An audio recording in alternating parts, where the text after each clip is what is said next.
दो तरह के गैमीट्स की हम बात कर रहे थे, आइसोगैमीट्स। तो यहाँ आप देखिए इस डायग्राम में, these are isogametes of algae. Algae का नाम है क्लेडोफोरा। उसमें जो गैमीट्स बनते हैं वो दोनों सेम होते हैं, मेल और फीमेल गैमीट। देखने में कोई मतलब डिफरेंस नहीं होता है, तो इसलिए हमने इनको आइसोगैमीट्स कहा है। जबकि हेट्रोगैमीट्स हमने कहा जिसमें मेल और फीमेल में काफ़ी डिफरेंस रहता है। तो यहाँ पर आप देखिए ये भी एक एल्गी है, ब्राउन एल्गी फ्यूकस। उसमें मेल गैमीट बहुत ही छोटा है, फीमेल गैमीट काफ़ी बड़ा है। उसी तरह मैन की बात करें, these are gametes of man, जिसमें कि ये स्पर्म्स हैं और ये एग या ओवम है। तो अगेन आप देख सकते हैं इनमें बहुत ज़्यादा डिफरेंस है। So they are heterogametes and these are isogametes या होमोगैमीट्स।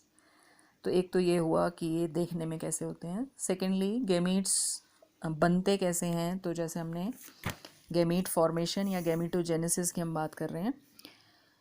गैमीट फॉर्मेशन जो है इसमें आपने याद रखना है कि अगर तो कोई इंडिविजुअल हैप्लॉइड है, हैप्लॉइड का मतलब उसके हर एक सेल में एक सेट है क्रोमोसोम का। हैप्लॉइड और डिप्लॉइड आपको बताया हुआ है ऑलरेडी। तो अगर कोई ऑर्गेनिज्म जो उसकी बॉडी मतलब हैप्लॉइड है, तो उसमें जो गैमीट बनेंगे तो नेचुरली गैमीट माइटोसिस से ही बनेंगे, क्योंकि हर एक सेल में ऑलरेडी एक ही सेट है, उसमें मियोसिस नहीं हो सकता। जबकि जो डिप्लॉयड ऑर्गेनिजम्स होते हैं इनमें गैमीट जो बनते हैं, गैमीट बनने के टाइम कौन सी डिवीजन होती है, meiosis, right. So this is also important. जो तो हैप्लॉयड है ऑलरेडी, लोअर, इसमें अगेन लोअर ऑर्गेनिजम्स आ जाएंगे, एल्गी वगैरह अगर हम बात करें, एल्गी, फंजाई, ठीक है, या ब्रायोफाइट्स। उनमें क्या रहता है कि ऑलरेडी जो प्लांट बॉडी है वो हैप्लॉयड है, तो गैमीट बनने के टाइम माइटोसिस होगा और जो गैमीट्स हैं वो भी हैप्लॉयड ही होंगे। जबकि जो हायर प्लांट्स हैं जैसे टेरिडोफाइट्स या जिम्नोस्पर्म्स, एंजियोस्पर्म्स, या हम एनिमल्स की बात करें इंक्लूडिंग मैन, हमारी बॉडी भी डिप्लॉयड है। हर एक सेल में आपको पता है 46 क्रोमोसोम्स हैं।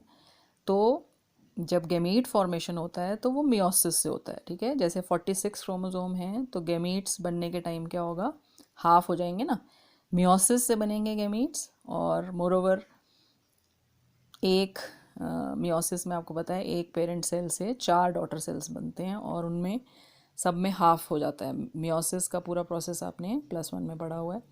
सो gametes will be haploid in this case. Organism diploid है लेकिन गैमीट्स जो हैं वो हैप्लॉयड होंगे, ठीक है, तो वो मियोसिस से बनेंगे। जबकि यहाँ पे खुद भी वो हैप्लॉयड है ऑर्गेनिज्म और उसके गैमीट्स भी माइटोसिस से बन रहे हैं, वो भी हैप्लॉयड ही हैं। अब ये जो प्रोसेस है मियोसिस वाला, नेचुरली यहाँ पर हमने कहा कि मियोसिस होती है सेल्स में, तो कौन से सेल्स में होती है ये भी देखने वाली बात है।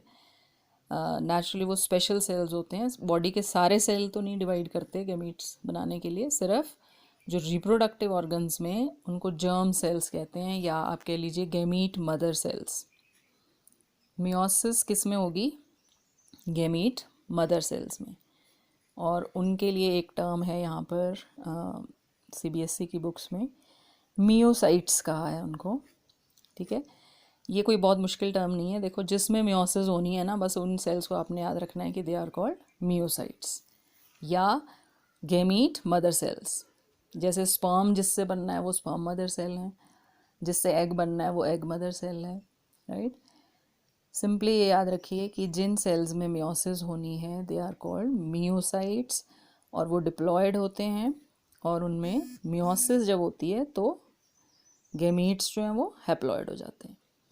इसके डिफरेंट एग्जांपल्स यहाँ पे आपको देखने को मिलेंगे, लेकिन ये सारा कुछ लिखने की ज़रूरत नहीं है, नोट्स में आप लोग बहुत डिटेल में जा रहे हो। डायग्राम्स भी इवन सारी बनाने की कोई ज़रूरत नहीं है, सिर्फ आपको मतलब समझ आनी चाहिए ये। अब जैसे इस टेबल में अगर आप देखोगे तो हर एक उसमें इसने बता रखा है। जैसे राइस की बात करें तो राइस में ये कह रहा है मियोसाइट में अगर 24 क्रोमोसोम हैं तो गैमीट में कितने रह जाएंगे, हाफ, यानी कि 12। उसी तरह मैन में देखिए आप, ठीक है, मियोसाइट में या गैमीट मदर सेल में 46 क्रोमोसोम हैं तो गैमीट में कितने रह जाएंगे, हाफ, दैट इज़ 23। इसी तरह से बाकी भी हैं। तो ये सारा टेबल बनाने की ज़रूरत नहीं है, जस्ट आपने देखना है कि किस तरह से हाफ हो जाता है क्रोमोसोम नंबर, जो मियोसाइट में होता है उससे आधा हो जाता है। तो ये तो हुई बात गैमीट फॉर्मेशन की। कि कैसे बनते हैं, और उसके बाद मैंने आपको सेकंड स्टेप इसमें हमने कहा गैमीट ट्रांसफ़र।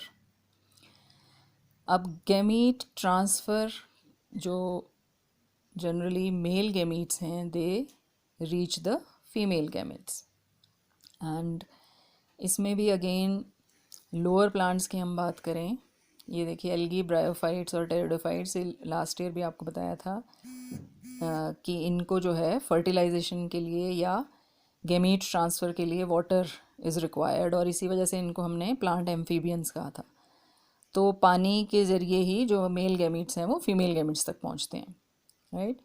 एंड यहाँ पे भी अगर आप इसी डायग्राम को देखो, मार्केंशिया में जैसे ये मेल थैलस है ना, यहाँ मेल गैमीट्स बनेंगे और उनको यहाँ तक पहुँचना होगा फीमेल गैमीट्स तक, तो वो नेचुरली वाटर, जब बारिश होगी तो वो पानी में स्विम करके पहुँचते हैं। सेम फ्लावर्स में भी ऐसा ही केस होता है। फ्लावर्स में भी पॉलन ग्रेन्स है ना, एक फ्लावर के जो हैं मतलब स्टेमन से उड़कर वो मतलब स्टिग्मा तक पहुँचते हैं। तो उसके लिए भी उनको कई बार तो अगर सेल्फ पॉलिनेशन होती है तब तो अलग बात है, अगर दूसरे फ्लावर तक पहुँचना है तो या तो हवा के ज़रिए पहुँचते हैं या वाटर या इंसेक्ट्स की मदद से, ठीक है। तो उसको, उस प्रोसेस को पॉलिनेशन कहते हैं। ये नेक्स्ट चैप्टर में है ये सारा कुछ आपको डिटेल में, बट मेन कहने का मकसद यहाँ पर ये है कि क्योंकि मेल गैमीट्स को फीमेल गैमीट्स तक पहुँचना होता है, तो इसी वजह से मेल गैमीट्स जो हैं वो जनरली मोटाइल होते हैं, यानी कि मूव कर सकते हैं, उनका साइज़ छोटा होता है और वो बहुत ज़्यादा नंबर में प्रोड्यूस होते हैं, ठीक है। बहुत ज़्यादा नंबर में दे आर फॉर्म्ड। यहाँ पे आप इसको देख सकते हो, number of male gametes produced is several thousand times the number of female gametes produced, right. बहुत ज़्यादा मात्रा में वो बनते हैं, साइज़ उनका जनरली छोटा रहता है और वो मोटाइल होते हैं। So this is gamete transfer, या हम कहें ये प्री फर्टिलाइजेशन इवेंट्स थे, फर्टिलाइजेशन से पहले के इवेंट्स।